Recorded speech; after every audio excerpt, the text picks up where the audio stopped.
బాలం ఈ సినిమాలో మీ పేరేంటి? సినిమాలో ప్రవీణ్ అండి. ప్రవీణ్. ఓకే, అసలు ట్యాగ్ లైన్ చూస్తే అబ్బాయిలు చాలా జాగ్రత్తగా ఉండండి అన్నారు. అంటే ఆ జాగ్రత్త అమ్మాయిలు బీవేర్ ఆఫ్ గర్ల్సా? అమ్మాయిలు మనల్ని ఏమైనా చేస్తున్నారా ఏంటి? ఖచ్చితంగా అమ్మాయిల మనల్ని చాలా చేస్తారు. అవును. సో డైరెక్టర్ గారు బాగా ఎక్స్పీరియన్స్ అయ్యారు అందులో. ఎక్స్పీరియన్స్ అయ్యారు. 7 to 4 ట్యాగ్ లైన్ అబ్బాయిలు చాలా జాగ్రత్త పడండి. సో ఆ తర్వాత మీకు ఏదో సేమ్ మన చాలా అలా కాదు, ట్యాగ్ లైన్ వచ్చేసి అబ్బాయిలు జాగ్రత్త ఉచ్చుల్లో పడకండి. సో ఏ ఉచ్చుల్లో పడతారు అది సరిగ్గా చూడండి, ట్యాగ్ లైన్ పడతారు. అయితే ఏం లేదు సార్, ఏంటంటే సార్ ఆయన ఉద్దేశం ఏంటంటే సొసైటీలో ఇప్పుడు దాకా చాలా సినిమాలు వచ్చాయి. సరే ఇది అందరూ చాలా చాలా టైప్ సినిమాలు చేస్తున్నారు కదా, మనం ఒక కొత్త ప్రయత్నం చేద్దాము. ఆ యాంగిల్లో స్టోరీ తీసుకున్నాడు.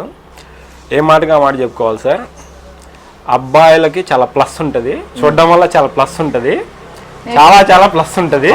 మన ఉచ్చుల్లో పడతాం, ఆ ఉచ్చులు ఏంటి అనేది మన కళ్ళకి కట్టినట్టు చూస్తున్నారు కదా. నిజంగా గర్ల్ ఫ్రెండ్ తీసుకెళ్ళాలి అందరూ.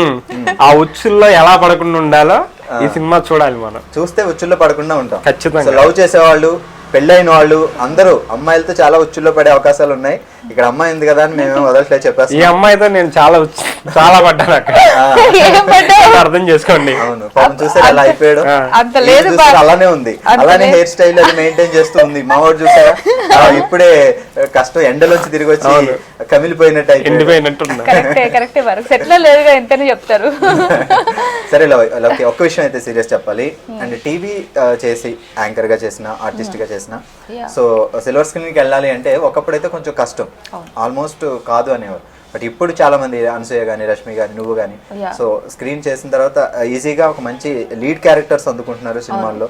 సో నిజంగా అట్మాస్ఫియర్ చాలా గుడ్. నెక్స్ట్ వాళ్ళకి కూడా మీరు ఒక మంచి ఇన్స్పిరేషన్ గా అనిపిస్తున్నారు. ఈ ఛాన్స్ నీకు ఎలా వచ్చింది? అంటే యాక్చువల్లీ మనం మా టీవీలో చేసినప్పుడు ఆల్మోస్ట్ మన సెలబ్రిటీస్ వచ్చేవాళ్ళు. వచ్చినప్పుడు వాళ్ళు మన పక్కన సెలబ్రిటీస్ ఇంటర్వ్యూస్ చేసినప్పుడు మనం ఎందుకు ఆ చైర్లో లేము, ఎందుకు ఇక్కడ ఉన్నాము, వాళ్ళు ఎందుకు క్వశ్చన్ చేస్తున్నారు, మనం కూడా వాళ్ళని క్వశ్చన్ చేసుకోవచ్చు కదా, అంటే వైస్ వర్సా అని అలా ఆలోచించి ఎందుకు ట్రై చేయకూడదు అని చెప్పి ఒక చిన్న అంటే ఫస్ట్లీ నేను పెద్ద బ్యానర్స్లో వాటి వెళ్ళలేదు. బికాస్ మా పేరెంట్స్ బ్యాక్గ్రౌండ్ అంతా కూడా చాలా ట్రెడిషనల్ కైండ్ ఆఫ్ లేని ఫ్యామిలీ అండ్ అగైన్ చాలా ట్రెడిషనల్ అట్మాస్ఫియర్ ఉన్న ఫ్యామిలీ కాబట్టి ఫస్ట్లో ఒప్పుకోలేదు. ఆ తర్వాత కొత్త మూవీస్ వాళ్ళే అప్రోచ్ అవ్వడము, అంటే వాళ్ళు అంతా చూసుకొని దెన్ ఓకే ఫైన్ అని చెప్పి ఇంకా వాళ్ళు ఫస్ట్ ఒక మూవీ ఒప్పుకున్నారు. అండ్ మొత్తం 3 మూవీస్ చేస్తున్నాను. 3 మూవీస్ చేసినప్పటికీ దీనికన్నా ముందు స్టార్ట్ అయినా ఈ మూవీ రిలీజ్ అవుతుంది ఫస్ట్.